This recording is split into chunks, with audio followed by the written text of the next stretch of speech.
Edukasi pada ibu tentang masalah lazim pada bayi, balita, dan usia prasekolah. 1. Muntah adalah keluarnya sebagian besar atau seluruh isi tabung yang terjadi setelah agak lama makanan masuk lambung disertai kontraksi lambung dan abdomen. Muntah adalah suatu keadaan di mana anak atau bayi menyemprotkan isi perutnya keluar, kadang-kadang sampai seluruh isinya dikeluarkan. Penyebabnya yang pertama adalah kelainan kognital, yang kedua adalah infeksi pada saluran pencernaan, yang ketiga cara memberi makanan yang salah, yang keempat keracunan. Selanjutnya komplikasi. Yang pertama, hidrasi dan gangguan elektrolit. Kehilangan cairan dan elektrolit akibat muntah dapat mengganggu keseimbangan tubuh. Kedua, kehilangan nutrisi. Tubuh kesulitan menyerap makanan dan minuman sehingga kekurangan nutrisi. Ketiga, ketosis. Tubuh mencegah lemak sebagai sumber energi karena kekurangan glukosa, menyebabkan gejala seperti kelelahan, sakit kepala, atau kejang. Keempat, komplikasi lain, termaksud ketegangan otot perut, perdarahan pada mata, kerusakan tenggorokan, dan aspirasi ke saluran napas. Selanjutnya yang kedua, gumo adalah keluarnya kembali sebagian kecil isi lambung setelah beberapa saat setelah makanan masuk lambung. Hal ini tidak akan mengganggu pertambahan berat badan dan memuaskan. Pada umumnya disebabkan karena bayi menelan udara pada saat menyusui. Penyebabnya: 1. Bayi sudah kenyang. 2. Posisi salah saat menyusui atau memberian susu botol. 3. Tergesa-gesa saat pemberian susu. 4. Kegagalan dalam mengeluarkan udara yang tertelan.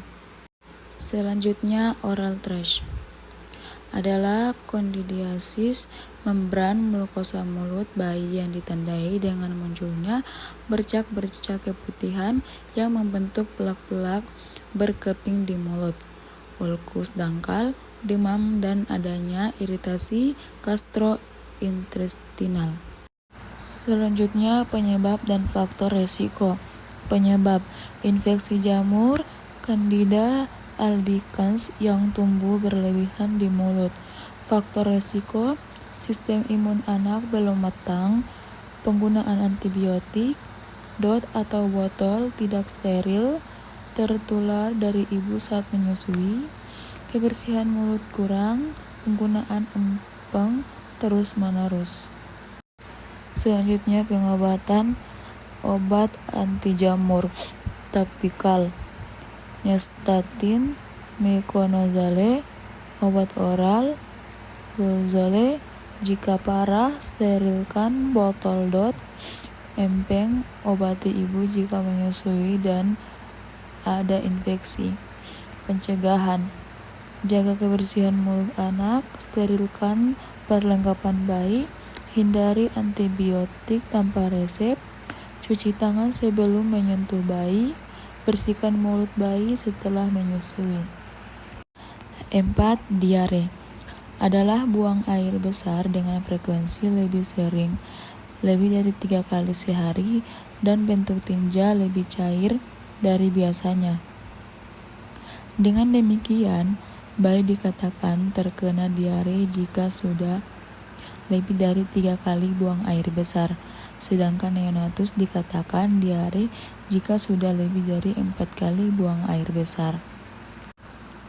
Tanda klinis seperti 1. Cengeng, 2. gelisah, 3. suhu meningkat, 4. nafsu makan menurun, 5. tinja cair, lendir kadang-kadang, ada darahnya, lama-lama tinja berwarna hijau atau asam, 6. anus lecet, dan lain-lain.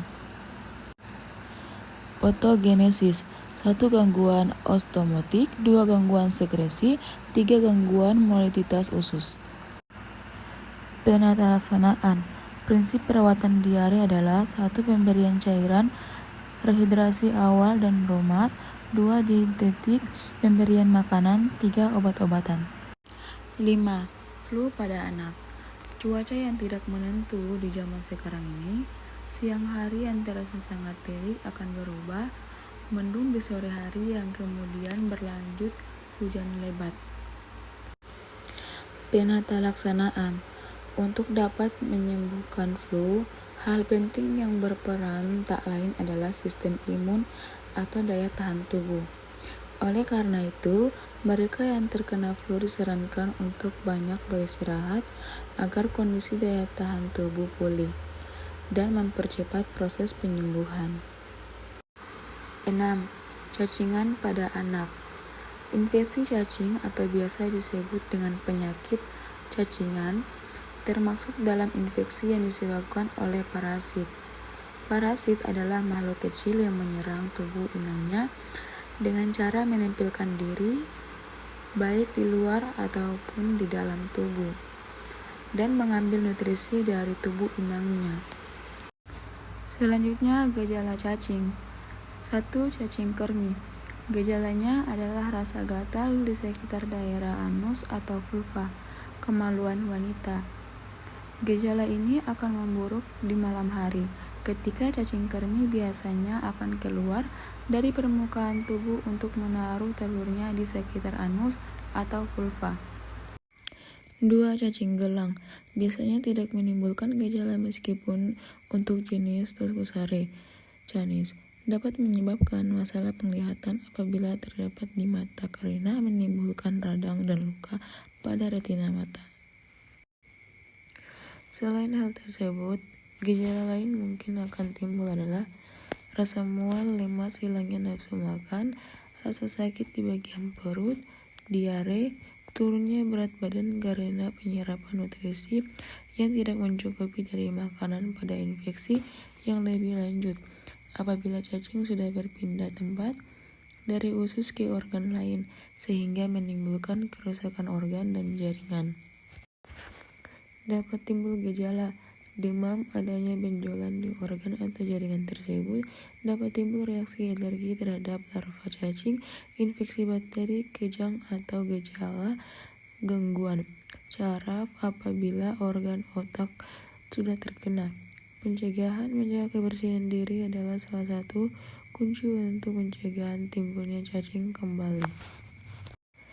Berikut beberapa hal yang dapat dilakukan yaitu 1. Pastikan untuk selalu mencuci tangan dengan sabun sebelum makan atau setiap habis dari toilet.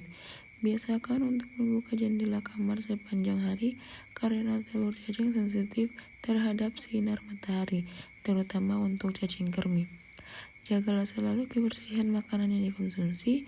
Biasakan untuk selalu mengkonsumsi daging yang telah dimasak dengan sempurna.